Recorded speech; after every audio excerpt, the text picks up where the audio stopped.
রাধে রাধে, হরে কৃষ্ণ। চন্দ্রবংশীয় রাজা, হস্তিনাপুরের রাজা মহারাজ শান্তনু, যেমন তিনি ছিলেন রূপবান, তেমন তিনি ছিলেন গুণবান। তার গুণের কোনো তুলনা ছিল না। তিনি যেমন যুদ্ধবিদ্যায় পারদর্শী ছিলেন, তিনি তেমনি ছিলেন রাজ্য চালনাতেও সুনিপুণ একজন রাজা। তো তার প্রতি কিন্তু প্রজাদের অনেক অনেক শ্রদ্ধা ছিল, ভক্তি ছিল, কিন্তু তিনি একটু দুর্বল চিত্তেরও ছিলেন। তো তিনি তখনও বিবাহ করেননি, তিনি মৃগয়া করতে গেছেন। তারপর হঠাৎ তিনি গঙ্গা মায়ের দর্শন পান। গঙ্গা মায়ের অপরূপ রূপ দর্শন করে তিনি মোহিত হয়ে যান এবং তিনি গঙ্গা দেবীকে বিবাহের প্রস্তাব দেন। তখন গঙ্গা দেবী বললেন, মহারাজ, আমি আপনাকে বিবাহ করতে পারি একটি শর্তে, আর সেই শর্তে যদি আপনি রাজি থাকেন তবেই কিন্তু আমি আপনাকে বিবাহ করতে পারি।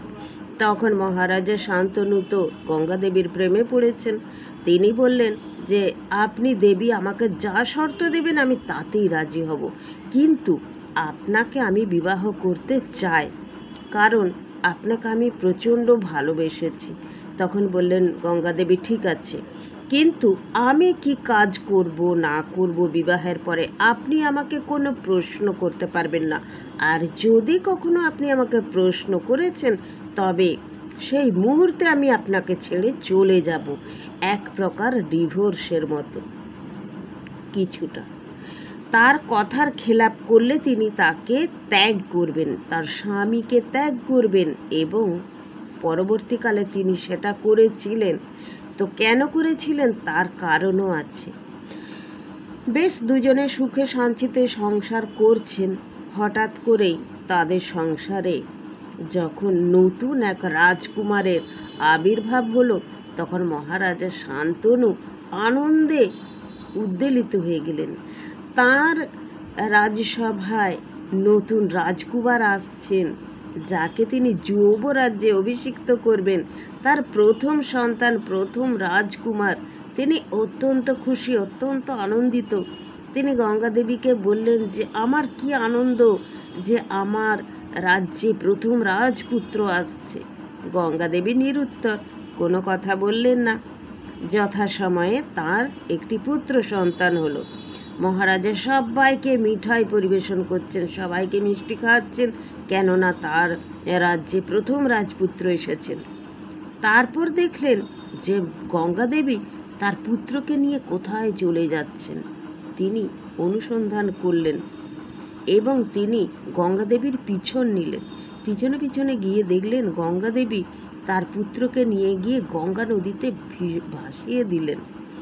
তিনি হাউ হাউ করে দাঁড়িয়ে কেঁদে ফেলেন, এ তুমি কি করলে, কেন করলে? বললেন, মহারাজ, আপনি আমাকে একদম প্রশ্ন করবেন না, আপনি কেন করছি, আর আপনি যদি এই প্রশ্ন করেন তাহলে কিন্তু আমি আপনাকে ছেড়ে চলে যাব।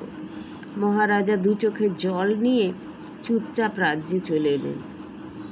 এইভাবে তার অনেকগুলি সন্তানকে সেই গঙ্গা নদীতে মা গঙ্গা ভাসিয়ে দিলেন।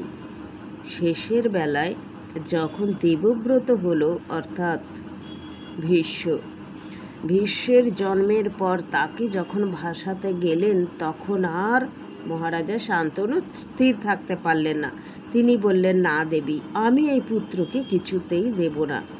তখন তিনি যখন আটকে দিলেন, গঙ্গা দেবী বললেন, ঠিক আছে, তুমি তোমার পুত্রকে রাখো, আমি ছেড়ে চলে যাচ্ছি।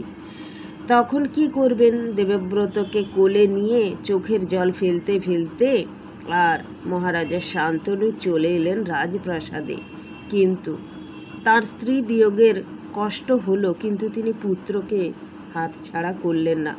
তার বড় আদরের এই পুত্র দেবব্রত, সে দেবব্রত পরে হলেন গঙ্গাপুত্র ভীষ্ম, যিনি ভীষণ প্রতিজ্ঞার জন্য পৃথিবীতে প্রসিদ্ধ, যিনি অত্যন্ত একজন বড় যোদ্ধা, সুনিপুণ যোদ্ধা। তার নাম দেশে বিদেশে খ্যাতি ছড়িয়ে পড়েছিল চারিদিকে। তো মা গঙ্গা তাকে রেখে চলে গেলেন। এর কারণ কি? অষ্টবসু। আমরা যে অষ্টবসু বলি না, 8 অষ্টবসু, সেই অষ্টবসু অভিশাপ প্রাপ্ত হয়েছিলেন। মা গঙ্গাকে বলেছিলেন, আমাদের তুমি উদ্ধার করো মা। মা তখন বলেছিলেন, ঠিক আছে, আমি তোমাদের উদ্ধার করব। তো তিনি মহারাজ শান্তনুকে বিবাহ করার পর এইটাই তিনি কথা বলেছিলেন যে তিনি তার কোনো কাজে সে বাধা দিতে পারবে না, এবং তিনি একটি একটি করে তার সন্তানকে সমুদ্রে ভাসিয়ে দিয়েছিলেন। কিন্তু শেষে ভীষ্মকে পারলেন না। আর দেখলেন দেবব্রত সারা জীবন কিভাবে কষ্টে কাটল।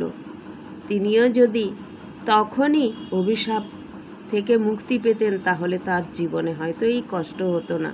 তারা সবাই আবার স্বর্গে চলে গেল, কিন্তু দেবব্রত গেল অনেক কষ্টে সরসজ্জার উপর শুয়ে। লাস্টে তিনি গেলেন মা গঙ্গার দেখা করে, তারপর তিনি অভিশাপ থেকে মুক্তি পেলেন। দেবতারা যখন মর্তে আসেন, দেবীরা যখন মর্তে আসেন মনুষ্য জন্ম নিয়ে, তারা প্রচুর কষ্ট করেন। এরকম অনেক নিদর্শন আছে।